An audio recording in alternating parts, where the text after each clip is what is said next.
안녕하세요. 수인지 두뇌과 이슬기 김수진입니다. 오늘은 반응성 애착장애, 유사자폐에 대해서 알아보려고 합니다. 유사자폐라는 게 뭘까요? 유사자폐는 센터장님이 말씀해 주신 것처럼 이제 반응성 애착장애라고 많이 이렇게 진단명처럼 쓰이잖아요. 네네. 사실 많이 쓰이지는 않는 용어인데 반응성 애착장애라고 하면 자폐랑 이제 증상 자체는 겹치는 부분이 많은데 원인이나 그 치료법에 있어서 굉장히 상반된 면이 크죠. 네, 그렇죠. 자폐 같은 경우는 이제 선천적으로 유전적으로 가지고 태어난 면이 많은 반면 반응성 애착장애는 이제 정상적으로 태어났는데 이제 초반에 이제 영아기 시기에 양육하는 과정에 있어서 조금 문제가 있을 때 그렇게 진단이 내려지기도 하죠. 그렇죠. 그리고 그 문제라는 게 단순히 너무 아이를 돌보는 시간이 적었어 이런 정도의 수준 사실은 아니죠. 맞아요. 근데 이제 비슷하게 겹치는 면들도 많아서 네, 많이들 맞습니다. 헷갈리는 것 같아요. 뭐 눈 맞춤이 조금 어렵고 네. 그리고 이렇게 애착 반응에 대해서 조금 극단적으로 반응하죠. 네, 보통은. 맞습니다. 사회적 거리가 극단적으로 멀거나 굉장히 좁거나 반응성 애착장애인 아이들은 그래서 제가 본 케이스 중에 한 명은 유치원 원장님 얼굴 막 쓰다듬으면서 뽀뽀를 막 해요. 처음 보는 때. 유치원 처음 간 날부터. 그러니까 그런 케이스들이 종종 있기는 한데 근데 자폐 스펙트럼은 그렇게까지 막 그죠. 모습을 보이지는 않는 경우가 그리고 많습니다. 다른 경우에는 이제 모든 사회적인 그리고 애정적인 그런 면을 거부하는 아이들이 있어서 그런 네. 모습들이 좀 자폐랑 헷갈리실 수 있는 것 같아요. 네.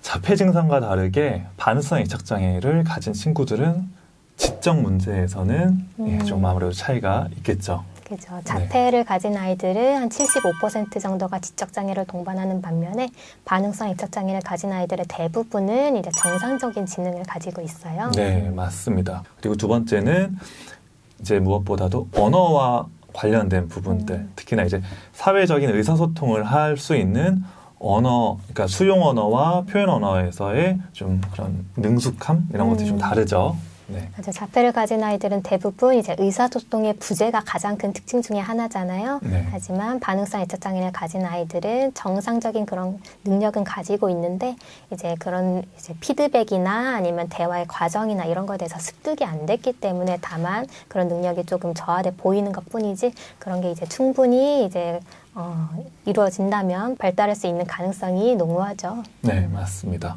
그래서 이러한 지능의 측면이라던가 그리고 언어 발달의 측면 그리고 그 이외에 또 어떤 부분들을 차이점으로 꼽을 수 있을까요? 자폐의 가장 큰 특징 중에 하나가 상동 행동이잖아요. 맞습니다. 이제 좁은 관심사랑 이제 반복적인 행동 이런 것들이 나타나는데 반응성 애착장애를 가진 아이들에게서 이런 거는 전혀 나타나지 않아요. 네. 그러니까 이제 상동 행동이라고 하는 건 말 그대로 어떤 기능과 무관하게 그 상황을 이해하거나 행동을 하는 것들을 이야기하는 거죠. 뭐 흔히 이야기하듯이 자동차를 엉뚱한 방식으로 바꿔놓는다던가 혹은 카메라를 줬더니 만지면서 꺼끌꺼끌한 그 감촉에만 자꾸 집중을 한다던가 이런 것들이 그런 모습, 상동 행동에 대한 모습인데 반응성 애착장애를 이제 진단받은 아이들은 그런 모습을 보이지는 않는다라는 게 큰 차이점이라고 볼 수 있습니다. 그래서 예전에 그 센터장님께 문의가 들어왔던 내용들이 또 있었죠.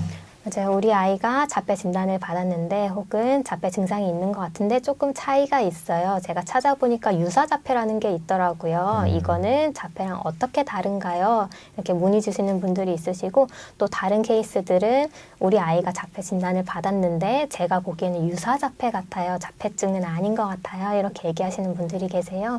근데 말씀하신 것처럼 이제 자폐 같은 경우는 선천적으로 조금 태어날 때부터 가지고 있는 면이 큰데 반응성 애착장애는 후천적으로 이제 양육에 대해서 잘못되었을 때 그 방법이 조금 틀렸을 때 이렇게 되는 경우가 많다라고 이제 인터넷에 나와 있어서 그렇게 문의를 주시는데 굉장히 이런 건 극단적인 경우에만 그렇죠. 진단이 나올 수가 있어요. 예를 들어 네. 뭐 고아원에서 아이가 방치가 되었다던가 혹은 뭐 세뇌 과정에서 이렇게 계속 입양이 되다가 계속 파양이 됐다던가 이런 식으로 주 양육자가 반복적으로 계속 바뀌었을 경우나 아니면 아이가 고아원이나 보육원 같은 데서 이제 애정을 한 사람의 주 양육자에게 제대로 받지 못한 경우에만 조금 이렇게 나올 수 있기 때문에 아이에게 학대나 방임 수준으로 이제 양육을 양육의 질이 떨어진 게 아니라면 이렇게 나올 가능성은 거의 없죠. 네, 맞습니다. 그래서 실질적으로 그러한 양육의 문제 때문에 정말 말 그대로 반응성 애착장애라고 하는 이 장애 진단이 나오는 거는 정말 거의 보지 못한 그래서 경우인 굉장히 것 같아요. 드문 일이죠. 네, 맞습니다. 그러면 반응성 애착장애하고 자폐 증상, 증상 자체는 비슷한데 원인이 분명히 다르다라고 이제 맞아요. 저희가 말씀드렸잖아요. 그럼 분명히 거기에 대한 접근 방식도 다를 텐데 어떤 차이점이 있을까요? 우선 자폐 스펙트럼 같은 경우에는 이제 완치란 개념이 없잖아요. 그렇기 때문에 증상 완화에 대해서 저희가 초점을 맞추고 진행을 하고 있는데 네. 반응성 애착장애 같은 경우는 아까 말씀드린 것처럼 선천적으로는 문제가 전혀 없어요. 지적장애도 없고 그리고 사회적인 능력 자체도 아이들이 충분히 가지고 있기 때문에 그런 거에 대해서만 보완이 되면 이제 어느 정도 정상군까지 올라올 수 있는 가능성이 굉장히 많아요. 그래서 네. 그런 거에 대해서 조금 훈련의 방향이 달라질 수가 있죠. 네.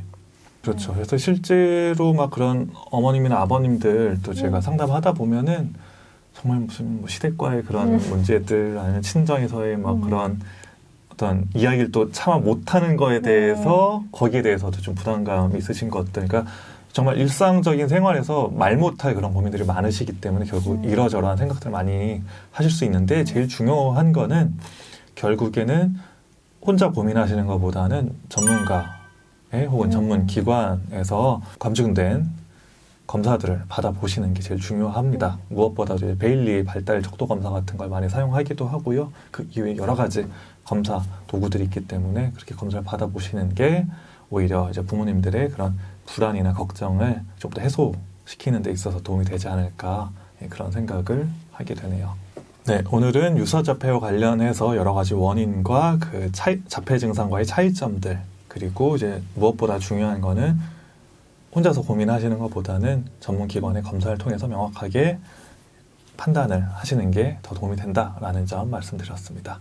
그래서 저희 계속 들어오는 여러 질문들이 있는데 많이 또 질문 남겨주시면 저희가 또 꼼꼼히 댓글 하나하나 보고 있거든요. 그래서 질문 남겨주시면 도움이 될 수 있는 정보 언제든지 전달드리기 위해서 노력하겠습니다. 지금까지 수인지의 두뇌과학 이슬기 김수진이었습니다. 네, 감사합니다.